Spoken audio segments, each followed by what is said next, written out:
오늘 하나님께서 우리에게 주시는 말씀은 누가복음 18장 9절에서 17절까지의 말씀입니다. 이것은 하나님의 말씀입니다. 또 자기를 의롭다고 믿고 다른 사람을 멸시하는 자들에게 이 비유로 말씀하시되 두 사람이 기도하러 성전에 올라가니 하나는 바리새인이요 하나는 세리라. 바리새인은 서서 따로 기도하여 이르되 하나님이여 나는 다른 사람들 곧 토색, 불의, 간음을 하는 자들과 같지 아니하고 이 세리와도 같지 아니함을 감사하나이다. 나는 일에 2번씩 금식하고 또 소득의 11조를 드리나이다 하고 세리는 멀리 서서 감히 눈을 들어 하늘을 쳐다보지도 못하고 다만 가슴을 치며 이르되 하나님이여 불쌍히 여기소서 나는 죄인이로소이다 하였느니라. 내가 너희에게 이르노니 이에 저 바리새인이 아니고 이 사람이 의롭다 하심을 받고 그의 집으로 내려갔느니라. 무릇 자기를 높이는 자는 낮아지고 자기를 낮추는 자는 높아지리라 하시니라. 사람들이 예수께서 만져주심을 바라고 자기 어린아기를 데리고 오매 제자들이 보고 꾸짖거늘 예수께서 그 어린아이들을 불러 가까이 하시고 이르시되 어린아이들이 내게 오는 것을 용납하고 금하지 말라. 하나님의 나라가 이런 자의 것이니라. 내가 진실로 너희에게 이르노니 누구든지 하나님의 나라를 어린아이와 같이 받아들이지 않는 자는 결단코 거기 들어가지 못하리라 하시니라. 안녕하세요. 한 주간 평안하셨습니까? 우리는 사순절 기간을 보내고 있습니다. 요즘 말씀도 읽고 또 개인적으로 묵상도 하면서 경건한 시간을 보내고 있는데요. 하나님은 이런 사순절 기간을 거룩하게 보내고자 하는 우리를 보실 때 가장 먼저 우리 마음의 중심을 보실 것입니다. 오늘 말씀은 우리 마음의 중심에 관한 말씀이라고 할 수 있습니다. 두 가지 이야기가 나오는데요. 바리새인과 세리의 기도, 그리고 천국에 갈 수 있는 어린아이의 마음, 이 두 가지의 말씀이 있습니다. 먼저 바리새인과 세리의 기도에 관한 말씀입니다. 바리새인은 우리가 잘 아는 대로 참 경건한 사람들입니다. 페루심이라는 원어를 갖고 있는데요. 그 뜻은 분리된 자, 거룩한 자라는 뜻입니다. 그래서 일반 이스라엘 백성들보다 훨씬 더 율법을 엄격하게 지키고 또 그들의 삶을 절제하고 통제할 줄 아는 사람들이었죠. 당시 유대인들은 하루에 3번씩 기도를 하는 시간을 가졌습니다. 그리고 특별히 금식해야 될 그런 특별의 기도의 상황이 올 때는 금식을 하기도 했었습니다. 바리새인들은 그 하루 3번의 기도를 철저하게 지켰고 특히나 그 기도가 성전에서 드렸을 때 가장 하나님께서 잘 들으신다는 생각을 갖고 있었기 때문에 성전에 나와서 그 성전 뜰에서 하나님께 기도하곤 하였습니다. 그리고 일반 사람들이 하는 금식보다 훨씬 더 많은 양을 일주일에 평균적으로 2번 정도의 금식을 계속 해오던 사람들이 바로 이 바리새인들입니다. 그런 그들의 경건함과 또 거룩한 생활, 그러나 그 바리새인의 기도 내용을 보면 하나님 감사합니다. 우리가 세리와 같지 않고 또 토색과 불의와 간음하는 자와 같지 않음에 감사합니다. 라고 이렇게 기도를 했던 것입니다. 자신의 삶이 너무나 경건하고 거룩한 나머지 그 거룩함을 자신의 자긍심으로 그리고 내세울 만한 자랑으로 하나님께 내세웠던 것입니다.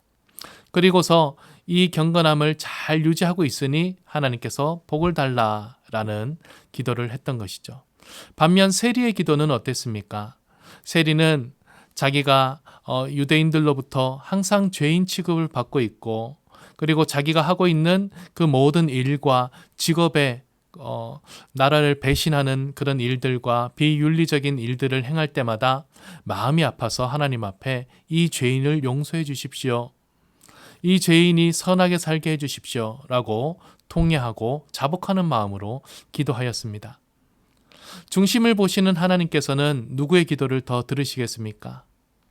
자신의 겉모습과 또 잘 살아가고 있는 그 자체를 하나님 앞에 자랑으로 드러내는 바리새인과 그리고 항상 자기는 죄인임을 그리고 자신의 능력으로는 올바로 살 수 없는 자임을 하나님께 고백하고 눈물로 기도하는 이 세리의 기도. 중심을 보시는 하나님께서는 세리의 기도를 더 받으신다라고 하였습니다. 사순절을 보내고 있는 우리의 마음 중심이 어디에 가 있습니까? 우리가 이 경건한 생활을 잘 지키는 행동에 우리의 모든 초점이 맞춰져 있다면 어쩌면 그 행동 자체는 하나님께 헛된 것일 수도 있습니다. 그 우리가 사순절에 거룩함을 지켜내는 마음이 더 중요합니다. 하나님 앞에 죄인된 심령으로 겸손한 마음으로 주님 앞에 바르게 서기 위해 정결해지기 위해서 또 하나님 기뻐하시는 자가 되기 위해서 최선을 다해 주님 앞에 서고자 하는 그 마음이 우선되어야 할 것입니다. 이제 두 번째는 어린아이에 관한 이야기입니다. 어린아이들은 두 가지 속성이 있습니다. 첫 번째는 미성숙하다는 것입니다. 성경에 보면 여러모로 그들의 신앙이 어린아이와 같다가 이제는 장성해야 된다라는 식으로 아직 어린아이들이 성숙하지 못했다라는 것을 얘기하고 있습니다. 그렇죠. 경험이 없고 또 배운 것이 없습니다. 훈련을 아직 덜 받았기 때문에 성숙하지 못한 것입니다. 반면에 이 어린아이들의 장점이 있습니다. 오늘 말씀에도 나온 것처럼 어린아이와 같지 않으면 하나님 나라에 들어갈 자가 없다라고 하셨습니다. 그들만큼 순수하게 하나님을 의지하고 믿으라는 것이죠. 어린아이들은 성숙하지 못한 만큼 자신들의 부족함을 그대로 인정하고 부모나 선생님들을 전적으로 의지하는 마음이 있습니다. 그 의지하는 순수함이 바로 믿음인 것이죠. 그 믿음으로 하나님 나라에 들어갈 수 있다. 우리가 어린아이의 이 순수한 마음을 배웠으면 좋겠습니다. 순결한 심령을 가졌으면 좋겠습니다. 자기의 능력과 힘으로 서는 것이 아니라 하나님의 능력을 의지하면서 하나님께 기대어 하나님께 순종하며 하나님을 의지하고 하나님의 손을 잡고서 모든 길을 걸어갈 수 있는 그런 어린아이 같은 심령이 되었으면 좋겠습니다. 하지만 우리의 신앙은 이제 더 이상 어린아이가 아닌 장성한 어른이 되어야 할 것입니다. 많은 신앙의 연륜과 또 경험과 그리고 신앙의 만남들이 있었는데 어른이 되어야 될 충분한 시간이 지났음에도 불구하고 아직까지 미성숙한 어른아이가 되어 있다면, 어른아이의 모습을 갖고 있다면 우리는 그 마음을 되돌이켜 이제 성숙한 어른의 모습으로, 그러나 아이같이 하나님을 순결하게 의지하는 믿음을 가진 자로서 살아갈 수 있었으면 좋겠습니다. 이렇게 사순절을 지내는 우리의 모든 것들, 하나님은 우리의 마음의 중심을 보고 계시오니 겸손함과 그리고 하나님께 순전히 의지하는 그 믿음 갖고 살아갈 수 있는 여러 성도님들 되시길 간절히 바랍니다. 함께 기도하겠습니다.